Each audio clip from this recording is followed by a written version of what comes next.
fazer pedido, não. Fui pegar a caneta emprestada lá. Fala aqui. Uma colega disse que parece que o Tião vai dar aula. Ah, vai. Depois eu queria conversar isso com você. Não, todo mundo é liberado. A aula, tipo, o Tião vai dar aula amanhã. Então, a minha aula vai de 4 às 8. Mas quem quiser, eu já conversei com o Tião. Pode ter um êxodo 6 horas. Quem for assistir a primeiro tempo da aula, assiste e depois vai para a aula do Tião. O Tião vai continuar. Mas parece que vai ser aqui. Não, o Tião conseguiu uma sala. Conseguiu uma sala 600 de Então, olha só, o que é a simetria? Como é que a simetria, então voltando aqui, desculpa a interrupção aí, a simetria SO2, ela funciona para grupos de dois campos que tem essa transformação. S1', S2', aqui uma matriz que eu vou chamar de R, e aqui S1, S2. Onde essa nossa matriz R aqui, ela é uma matriz de S2, portanto ela é uma matriz 2×2 complexa, unitária, determinante 1. Então, toda matriz com essas duas características, nesse caso, ela pode ser escrita sob essa forma aqui, exponencial de um conjunto de 3 parâmetros genéricos, que eu posso chamar de parâmetros alfa, e aqui as matrizes de Pauli sobre 2. Qualquer matriz com essas duas propriedades aqui pode ser colocada. Qualquer matriz 2×2 com essas duas propriedades aqui pode ser escrita dessa forma, onde estão 3 parâmetros, cada uma aqui com uma matriz de Pauli. Então, isso é uma transformação de SO2. Então, outra coisa aqui, dos seguintes campos, todos esses campos aqui, vamos colocar aqui para poder ter essa simetria S2, são de campos complexos. Todos esses campos aqui são complexos. Então, a gente tem 2 campos escalares complexos, 2 campos vetoriais complexos, e eu deixo vocês à vontade. Organizar, se tem leite, se não tem, vocês podem organizar como vocês quiserem. O que eu quero é que, a partir desses campos aqui, o que é a simetria 1? A simetria 1 é a simetria de fase. Então, a simetria 1 seria uma simetria em que o φ' ele vai no exponencial de I beta φ. O que ele vai no exponencial de I beta aqui. Mas não necessariamente precisa ser a mesma exponencial. A gente pode colocar um parâmetro aqui, um parâmetro Q, por exemplo, no caso do φ, a gente pode colocar aqui um parâmetro Qφ. Aqui eu posso colocar um parâmetro beta aqui, quer dizer, que é como se esse aqui fosse a carga. Esse campo aqui pode ter uma carga diferente desse. Esse campo aqui pode sofrer uma transformação de fase maior do que a desse. Esse aqui pode ser 2, esse aqui pode ser 1, esse aqui pode ser menos 1, esse aqui pode ser 1. Não importa, o que é importante é que cada campo sofra uma transformação de fase. O quanto, não precisa ser todo mundo na minha fase, beta, e beta, e beta para todo mundo. Cada campo pode sofrer a sua transformação de fase. Então, a gente coloca aqui esse atributo, o parâmetro da transformação é beta, e aqui, dependendo do campo, aqui vai ter o que a gente chama de carga do campo. Isso aqui vai estar, essa exponencial vai estar atuando no campo. Então, cada campo, quando ele sofre essa transformação de fase, ele reage a essa transformação com algo que identifica, que é uma carga. Um campo pode ter carga menos 1, outro campo pode... Que é o que acontece no eletromagnetismo, Os campos têm cargas diferentes, e a transformação de fase do elétron é exponencial do beta, a carga do elétron, vamos dizer que é o E, e o campo do elétron, chamado de psi. Se eu pegar o pósitron, a carga do pósitron é oposta, então vai ser menos I, beta, E, e o campo do elétron e o campo do pósitron. Se eu pegar, por exemplo, W+, eu vou pegar a transformação do campo W+, exponencial de I, beta, a carga do W+, é 1, carga positiva é 1, então a carga dele vai estar aqui. Então, ele sempre coloca o atributo de carga, porque as fases não precisam ser as mesmas. Olha só, esses seriam os ingredientes. Então, com esses ingredientes aqui, eu quero que vocês construam um lagrangiano genérico, que seja escalar nas rotações, e tenha essa simetria SO2. Quando eu coloco a simetria cartesiana, significa que essas duas simetrias são concomitantes. Esse cartesiano, isso aqui é um produto cartesiano em matemática, Produto cartesiano significa que eu estou fazendo um espaço em que essa parte comutam, né? Quer dizer, esses dois espaços aqui são comutantes. Então, o meu campo sofre uma transformação de SO2 e, ao mesmo tempo, de uma forma independente, ele vai sofrer uma transformação de 1. Então, essas duas simetrias são concomitantes. Por isso que a gente coloca essa notação de cartesiano, para indicar, na verdade, o produto cartesiano dos dois espaços. Tá? Então, o exercício não é trivial, tá? Não é difícil, mas não é trivial. Vou dar um exercício de meia barra para vocês. Vocês pensarem um pouquinho, o objetivo desse exercício é para fazer em grupo, porque é preciso uma cabeça pensa uma coisa, outra vai juntar, tem que fazer meio assim, meio brainstorm aí para chegar a uma situação geral. Eu sempre esqueço de um termo, mas o colega pensa naquele, o que eu não penso, ele pensa e vice-versa. Então, é um exercício aí que envolve um pouquinho de discussão. Tá? É mais para pensar, depois que pensou e entendeu a coisa, sai. Aí o resto, o que é para fazer? É multiplicar vetor por vetor, escalar por escalar, gradiente, fazer aquelas coisas que a gente fez e fazer princípio de variação. Então, acho que isso aqui fixou. Então, a invariância de Gauge, o papel dela, então a gente viu que fixando a invariância de Gauge, automaticamente eu chego no Lagrangiano de máximo. Então, parece que a teoria de máximo está muito ligada à invariância de Gauge.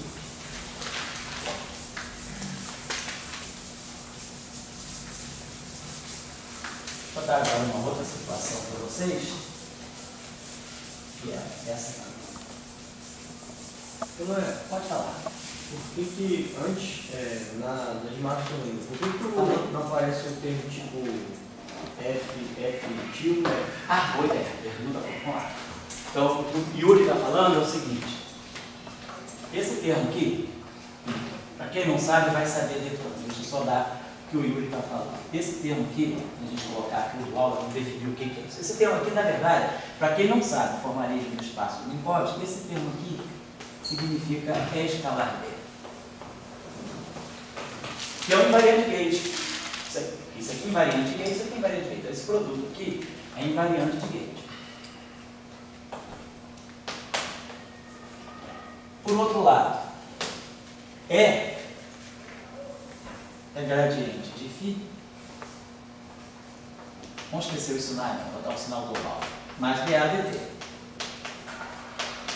E B é o rotacional de A. Então, observe esse termo. Gradiente de φ, escalar rotacional de A. E dA dt, escalar rotacional de A. Se vocês consultarem o nosso Lagrangiano, nós começamos a aula no caderno, o Lagrangiano de partida de hoje, vocês vão ver que esses termos existiam lá separadamente. Né? Desapareciam. Esse termo aqui, por que ele foi embora? Esse termo aqui foi embora porque nós tínhamos esse aqui. Se nós fizermos, se esse termo aqui é um termo do Lagrangiano, se eu fizer uma integração por partes, ó, isso aqui é gradiente de φ, isso aqui é rotacional de A. Quem é esse termo aqui? Esse termo aqui ó, é dIφ, a iésima componente do gradiente e a iésima componente do rotacional, que é aqui, a épsilon IJK dJ. Isso é esse termo aqui decomposto nas duas componentes. Olha aí, se eu fizer uma integração parcial, esse DI vem para cá. Um sinal menos. E aí, ó, isso aqui é simétrico em J, isso aqui é simétrico em J. Então, esse termo aqui, ele é zero, esse termo aqui, ele é zero, a menos de uma derivada total. Em termos de superfície.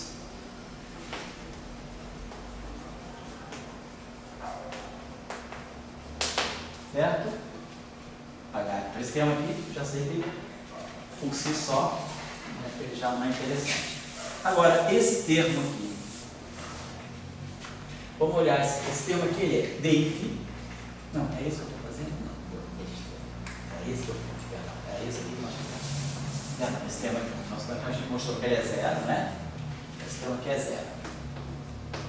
Claro, desprezando, né, o termo de superfície. Mostrou que ele é zero, se eu jogo fora aquele termo de derivado de integração parcial. Vamos olhar esse termo. Esse termo aqui, ele é para nós DDT do AI, epsilon I, JK, DJ a capa. Aí, não sei se você lembra da aula de hoje, o que a gente fez? Jogou essa derivada temporal para cá e essa derivada temporal espacial para cá. E aí a gente mostrou que esse termo é igual a menos E, também desprezamos o termo de superfície. Então, o que eu faço? Eu fiz duas integrais por partes aqui. Eu jogo esse DDT para cá, troco o sinal. Depois jogo esse DDJ para cá, troco o sinal. Então eu fiz duas integrais por parte. Em cada integral por parte eu desprezei o termo de superfície. Então eu joguei fora dois termos de superfície para mostrar que ele é menos ele. Então esse termo não contribui. Os dois pedaços, por isso que a gente, por exemplo, quando eu não coloquei ele explicitamente no nosso lagrangiano de partida, mas ele estava difuso nesses dois termos que nós escrevemos. E nós vimos que nenhum desses dois termos deu uma contribuição por essas razões aqui. Certo? Então, na verdade, deixa eu apagar isso aqui, a gente pode fazer isso aqui. Está claro que esse termo aqui, para efeito de lagrangiano, ele é irrelevante.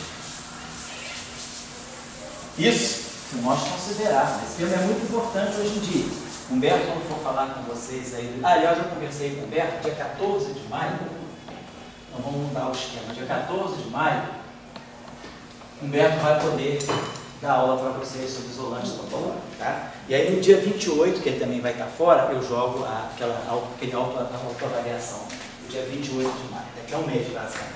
Então nessa aula aqui ele vai falar com vocês sobre os isolantes topológicos. E os isolantes topológicos, eles hoje usam, uma das descrições boas para os isolantes topológicos é a chamada eletrodinâmica axiônica. A eletrodinâmica axiônica, ela está exatamente nesse termo. Vou já explicar para vocês.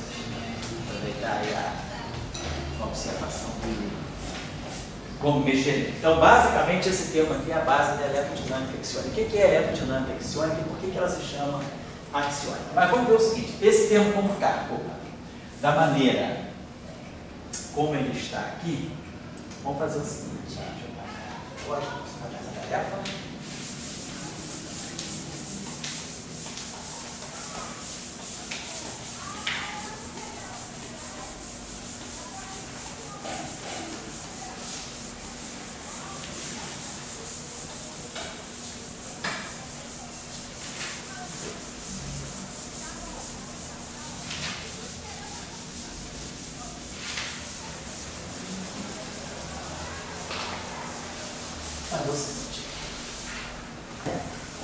Vou pegar esse termo aqui.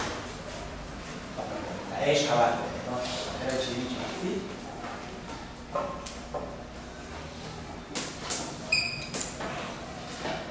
Mais grave aqui. Escalar rotacional já.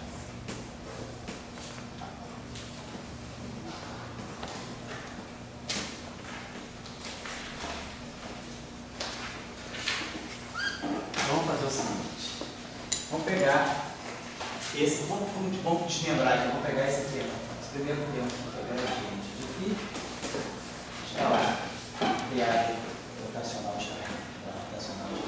Então nós escrevemos esse termo assim, posso escrever ele como sendo, isso aqui é dφ, epsilon, i, j, kappa, dj, vamos escrever isso aqui como sendo DI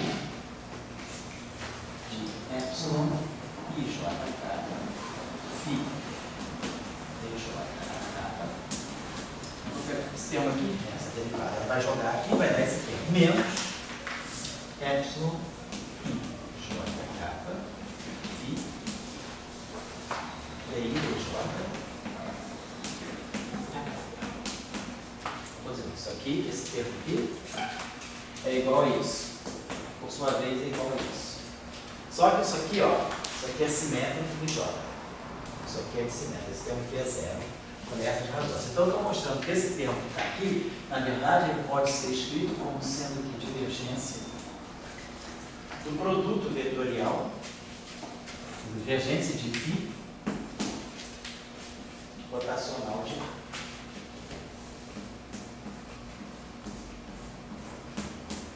Ou seja, esse termo aqui é a divergência de φ. Certo? Então, de fato, na divergência de um vetor eu posso tirar. Então, esse primeiro pedaço aqui, isso vezes isso, está me dando a divergência de φ. Vamos ver mais do que agora. Então, já estou vendo que esse lagrangiano é um divergente. Esse pedaço sendo um divergente dentro do lagrangiano, pelo teorema de Stokes, ele é um termo de superfície. E desprezando as soluções que caem a zero, só considerando as soluções que caem a zero, no infinito ele é zero. Pelo teorema de Stokes de Gauss. Então, esse termo aqui a gente mostrou já o que é. Vamos trabalhar agora esse termo aqui para tentar colocar da mesma forma.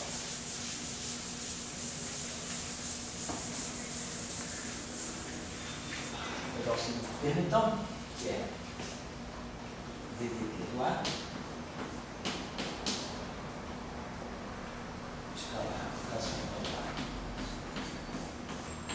Então, vamos escrever esse termo como sendo ddt do A. Escalar. Então, posso fazer o seguinte. Escrever esse termo assim. Colocar ele assim. Isso aqui é ddt do AI. Epsilon I. J kappa. DJ. Vamos escrever isso aqui como sendo dj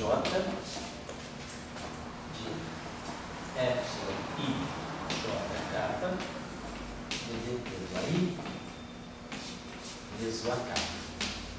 Estou escrevendo esse termo assim, que é a derivada desse cara aqui. Então, vou ter que subtrair a derivada desse aqui menos epsilon j menos epsilon j kappa dj ddt do AI vezes o a kappa. Vou colocar esse nome, a gente pode escrever desse nome, né? Porque esse aqui pega essa derivada aqui e esse aqui pegaria essa derivada aqui que eu descontei para cá. Tá certo? Opa, então vamos ver se esse é o caminho melhor. Aqui, de qualquer maneira, eu já estou vendo uma divergência.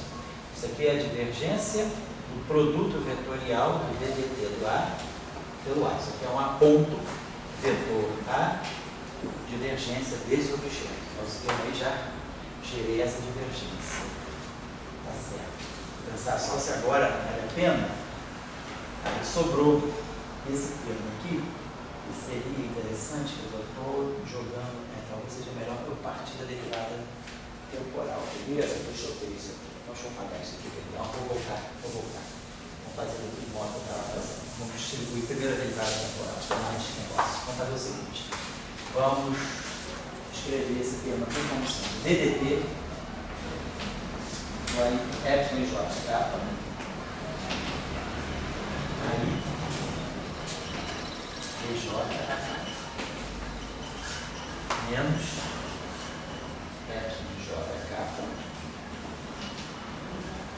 aí ddt dj.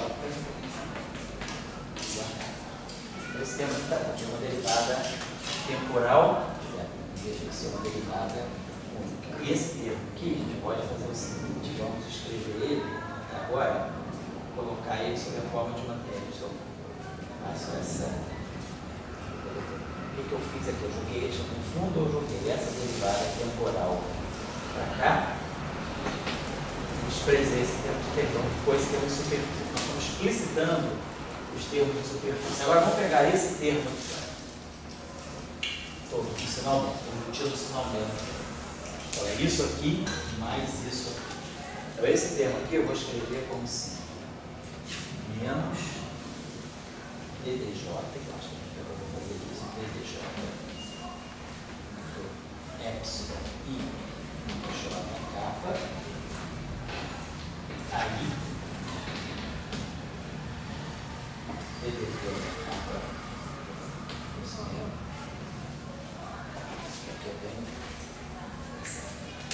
posso... Então esse termo aqui, ó, menos isso, agora mais, né? Eu estou descontando essa derivada, eu trouxe essa derivada aqui para fora, então eu tenho DDT, eu tenho que descontar essa derivada mais DDJ, versus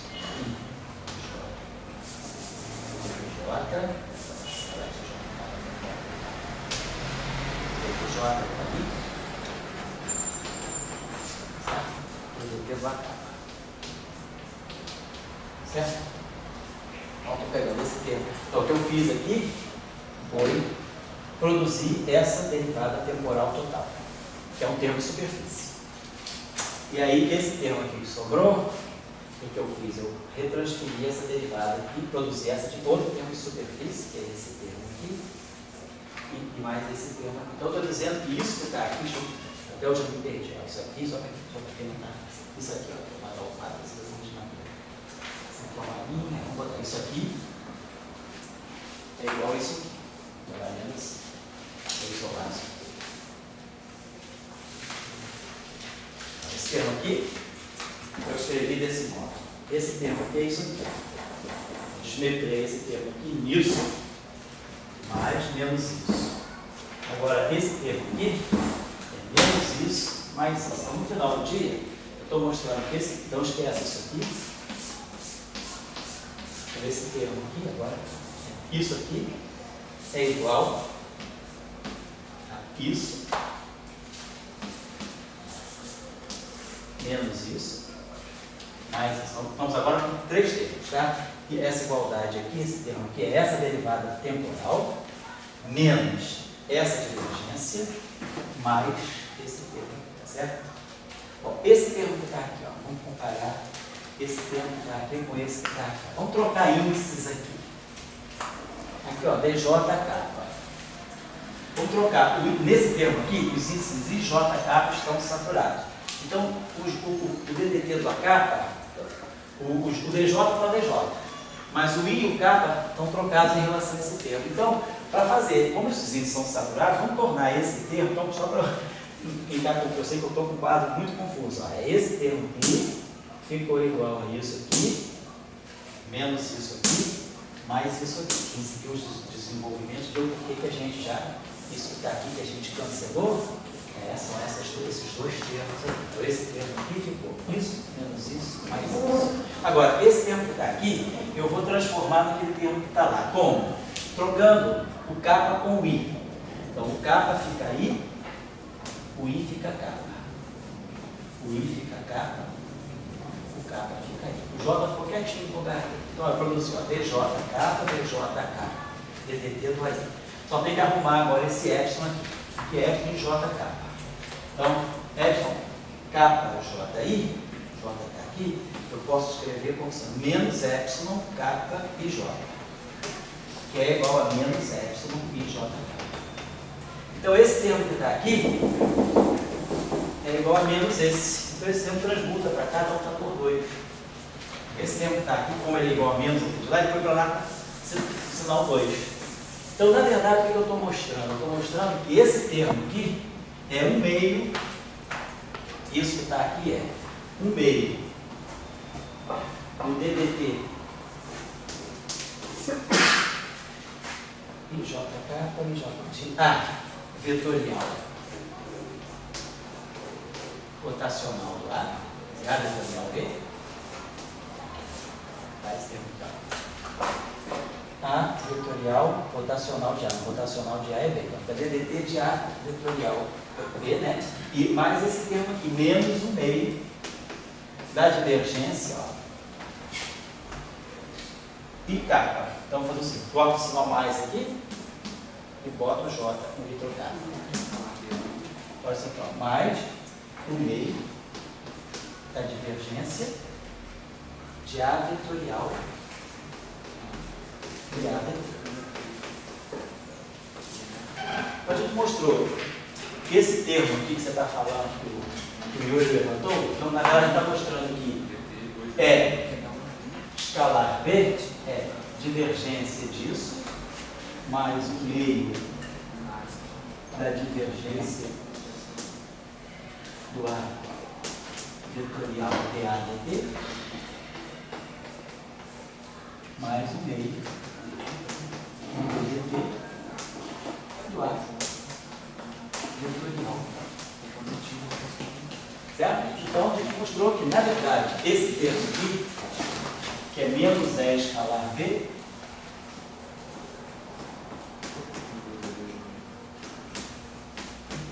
eu não joguei nada fora. Eu salvei todos os termos de superfície. Então, isso aqui é independente de estar dentro da ação ou não. Estou mostrando que o produto vetorial escalar de F e B é, na verdade, essa soma aqui. Então, eu tenho dois termos de divergência. Então, para efeito de Lagrangiano, todos os termos vão a zero por causa das condições de contorno. Tá? Então, é um termo de divergência, outro termo de divergência é um termo de derivada temporal. Então, esse termo realmente, para efeito de Lagrangiano, muito interessa. Agora, qual é por que esse termo se tornou importante? Fala disso. Tá, eu acho que ele ia fazer uma escalar no meio de B. Aonde? Esse meio de B. Ah, de A vetor B? É, acho que aí é um escalar. Aqui, né? Tem razão. É A escalar rotacional de B. De A. Obrigado. Tá errado, sério, obrigado. Tá certinho agora. Isso aqui, perfeito. Corrigido, né? Isso aqui é A escalar a iésima componente do rotacional de A sobre B. Então é A, I, B, I. Não tinha errado aqui. Consertem aí. Aqui está certo. Agora aqui está certo. Isso, obrigado. Esse aqui está certo, né? Aqui ficou a divergência de área. Está certo. Obrigado. Então, a gente mostrou que, de qualquer maneira, esse termo aí é um termo eminentemente de superfície. O que é eletrodinâmica axiônica? A aerodinâmica axiônica, deixa eu botar um intervalo em cima, a aerodinâmica axiônica, esse termo aqui, é um termo de superfície. Mas, se eu multiplicar, se por acaso aparecer um campo escalar, vamos dizer, um campo θ de dx, qual é o papel B? Que apareça multiplicando E escalar B, aí a coisa muda. Esses mesmos passos, né, que eu dei aqui, eu não vou ser capaz, quando eu fizer aquelas derivadas, eu vou ter derivadas atuando no θ também. Então, a presença desse campo escalar na frente desse termo faz com que esse termo aqui deixe de ser uma derivada total. E passa a contribuir para as equações. Então vamos falar sobre esse tema. Vou dar então um intervalo de 10 minutos. 7 horas, 7 e 10 a gente vamos começar a falar. Então isso aqui que para nós vai ser eletrodinâmica axiônica. Por que esse termo aqui, por que esse campo aqui é chamado de campo de Axion? Porque aqui vem esse campo, então, por que isso vem da QCD? Na verdade, isso aqui é uma lição que eu importo diretamente das interações. Então, vamos discutir isso aí, 10 minutinhos de conta, tá bom?